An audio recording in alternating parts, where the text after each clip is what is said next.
जय हिंद दोस्तों, आज भूतपूर्व सैनिकों के लिए एक अहम बात करूंगा जो कि आज मेरी और कई कर्नल साहब के बीच में बातचीत हुई, जो कोई सैनिक वेलफेयर बोर्ड के अध्यक्ष हैं या कोई किसी संगठन में काम कर रहे हैं।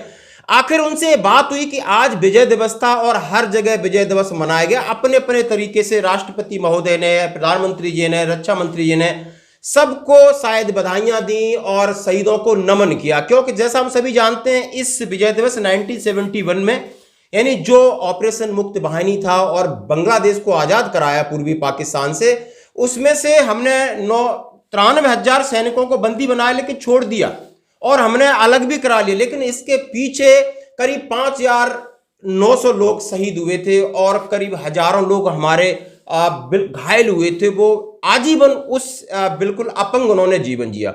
तो बात होती है, आज सब उनको श्रद्धा सुमन दे रहे हैं, सब उनको याद कर रहे हैं और सब ये विजय दिवस मना रहे हैं। लेकिन आज के दिन मैं बात करूं कि जो जवान हैं उनको 1 रैंक 1 पेंशन देना हो, ये इनके शायद दिल में होता है या नहीं होता है। इक्वल मिलिट्री सर्विस पे देना होता है या नहीं होता है। जब विजय दिवस, देखो मुझे भी मौका मिला, मैं भी बोल रहा हूं, आप मुझे बगल में देख रहे होंगे, तो उन्होंने बोला कि अब हमको एकता दिखानी होगी, यूनिटी दिखानी होगी।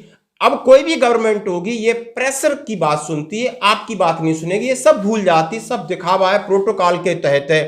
कर्नल साहब, एक NS तोमर साहब ही बात कह रहे थे कि नहीं, अब एकजुट हो जाओ और हर एक भूतपूर्व सैनिक का काम है वो किसी न किसी संगठन से जुड़े, चाहे वो संगठन खैर गैर राजनीतिक होना चाहिए। और जैसे मैं भी जुड़ा हूँ, इंडियन वेटरन ऑर्गेनाइजेशन है जो विदेशों में भी है और हमारे हिंदुस्तान में भी है, और जिसमें हर एक वेटरन्स का नाम लिया जाता है। कोई ऑनरी कैप्टन नहीं, सूबेदार मेजर नहीं, जनरल नहीं, कर्नल नहीं, किसी का नाम नहीं लिया जाता।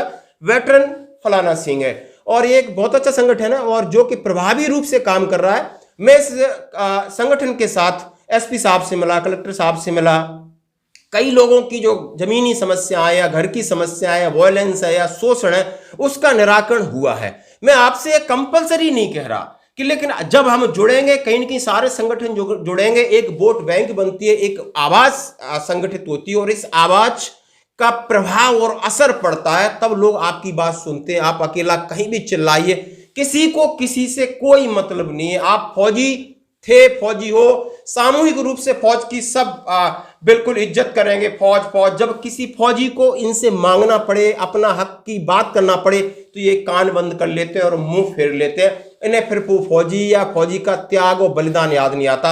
यानी आज का ये दिन है, यानी विजय दिवस के रूप में मनाते हैं 16 दिसंबर 1971 को। एक बहुत बड़े जनरल मानिक साहब के अंदर और प्रधानमंत्री इंदिरा गांधी जी थी, बहुत बड़ा युद्ध जीता था और मनाने का गौरव हमें सेना ने इनको दिया है, लेकिन ये शायद अपना गौरव समझते हैं। नहीं तो आज 1 रैंक 1 पेंशन हो या मिलिट्री सर्विस पे हो और जवानों की मांग है, जवानों को तो बिना मांगे देना चाहिए। लेकिन शायद इस देश का दुर्भाग्य है, इस देश में सेना का दुर्भाग्य है कि ऐसी सरकारें आती हैं, ये सिर्फ वोट देखती हैं, इलेक्शन देखती हैं, अपना एजेंडा देखती हैं कि किसी न किसी तरीके से सत्ता हथियाई जाए। बाकी सैनिक जो है चलो ठीक है बाद में देखेंगे या नजरअंदाज करते रहते हैं। दोस्तों, ये आप इंडियन वेटरन ऑर्गेनाइजेशन का प्रोग्राम था आज, आप इसको देखिए और मेरी यही प्रार्थना है, मैं ये नहीं कह रहा हूं इससे जुड़िए, जहां भी कहीं जुड़िए, आपको जुड़ना पड़ेगा, अपना हक चाहिए तो। धन्यवाद दोस्तों।